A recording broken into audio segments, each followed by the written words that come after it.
Before time was measured in hours and days, before mortals learned to fear the dark, there existed a realm untouched by decay, Asgard.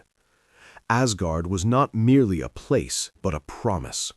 Its walls gleamed like polished gold beneath skies painted with eternal dawn. Rivers of light flowed through marble streets. Towers crowned with runes reached upward, as if daring the heavens themselves to climb higher.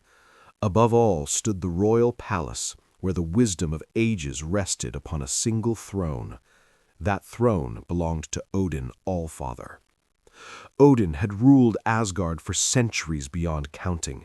He had sacrificed an eye for knowledge, hung upon the world tree for wisdom, and fought wars that shaped the 9 realms. His word was law, his silence heavier than thunder. Yet even Odin's power paled beside the raw force of his eldest son, Thor. Thor Odinson, god of thunder, was a force of nature given flesh. His hair shone like fire caught in sunlight. His eyes carried the color of storm-torn skies. When he laughed, the halls shook. When he fought, mountains broke.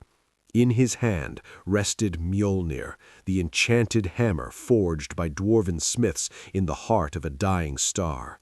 No ordinary weapon, Mjolnir answered only to Thor. With it, he commanded lightning, summoned storms, and crushed enemies as easily as a man might crush dust. Thor loved battle. He loved glory. He loved the roar of victory. And therein lay the seed of his fall. Chapter 2. The Prince of Thunder. Thor was adored by the people of Asgard. Children carved wooden hammers in his honor. Warriors boasted that they had once fought beside him. Bards sang of his victories against frost giants, dark elves, and beasts whose names had been erased from history. Yet Thor listened only to praise. Where Odin ruled with patience and foresight, Thor charged ahead with confidence bordering on arrogance. He believed strength solved all problems. If something stood in his way, he smashed it. If someone opposed Asgard, they were crushed beneath thunder. Beside him stood his younger brother, Loki. Loki was clever where Thor was direct. Slim, sharp-eyed, and silver-tongued, Loki wielded magic and mischief like weapons. Though born a prince of Asgard, Loki always stood in Thor's shadow, watching, learning, resenting. Thor never noticed. On the day Odin announced Thor's coronation, Asgard celebrated with unmatched splendor. Feasts filled the great hall. Warriors raised cups of mead. The people cheered the name of their future king. Thor stood proud, certain the throne was his by right. Then the frost giants came. Chapter 3. The Breaking of Peace. The frost giants of Jotunheim were ancient enemies of Asgard, creatures of ice and bitterness.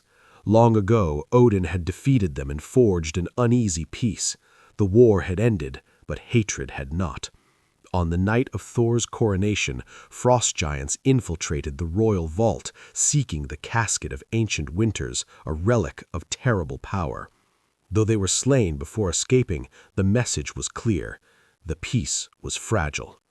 Odin ordered restraint. Thor felt only rage. "They dare insult us on my coronation day?" Thor thundered. "Let us teach them fear." Ignoring Odin's command, Thor led an attack on Jotunheim alongside his friends, Sif, the Warriors 3, and Loki. What began as a show of strength became a catastrophe. The frost giants fought back. Cities burned. Ice shattered under lightning. Innocents fell. A single reckless strike threatened to reignite a war that could consume realms. Odin arrived in fury, ending the battle with his power. But the damage was done. Back in Asgard, Odin confronted his son. "You are a vain, greedy, cruel boy," Odin said, his voice heavy with sorrow. "You are unworthy of the throne." Thor protested, shouted, denied. It changed nothing. Chapter 4. Cast from Heaven. Odin raised his spear Gungnir and spoke words older than stars. Lightning crackled, not Thor's, but Odin's. In a blinding flash, Thor's power was stripped away. "No!" Thor cried as strength left his body. Mjolnir was hurled after him, spinning through the heavens. With a final decree, Odin cast Thor out of Asgard, banishing him to the mortal realm. Thor fell. Through clouds, through fire, through silence, he struck earth like a dying star. Chapter 5. A God becomes mortal. Thor awoke in pain, true pain. His body ached, his breath came ragged. The sky above him was dull, unfamiliar. He reached for Mjolnir, but it would not move. He pulled, he strained, he roared. Nothing. Thor Odinson, god of thunder, lay powerless. Among mortals, Thor learned humility. He felt hunger gnaw his stomach. He felt fear twist his chest. He watched humans risk their lives, not for glory, but for each other. Slowly, painfully, Thor changed. Chapter 6. The Hammer That Would Not Lift. Word spread of a mysterious hammer embedded in stone. Warriors, soldiers, and machines tried to lift it. All failed. Thor watched from a distance, heart heavy. He realized the truth. Power had never made him worthy. Worthiness had always been the test. Chapter 7. The Brothers' Betrayal. In Asgard, Odin fell into the Odin sleep, leaving the throne empty. Loki took it. Consumed by jealousy and secrets long buried, Loki unleashed the Destroyer, an ancient weapon designed to annihilate gods. He sent it to Earth to kill Thor. Chapter 8. Sacrifice. The Destroyer arrived like death given form. Fire scorched the land, buildings collapsed, people screamed. Thor stood before it, weaponless, mortal. He did not run. "If you want me," Thor said, "take me, spare them." The Destroyer struck. Thor fell, and the universe answered. Mjolnir flew across realms, shattering the spell. Thunder exploded, lightning wrapped Thor in armor and power. Thor was worthy. Chapter 9. The Return of Thunder. Reborn, Thor destroyed the Destroyer in a storm of divine fury. He returned to Asgard, confronting Loki atop the Bifrost. Thor begged his brother to stop. Loki refused. The bridge shattered. Loki fell into the abyss. Thor caught only emptiness. Chapter 10. A Worthy King.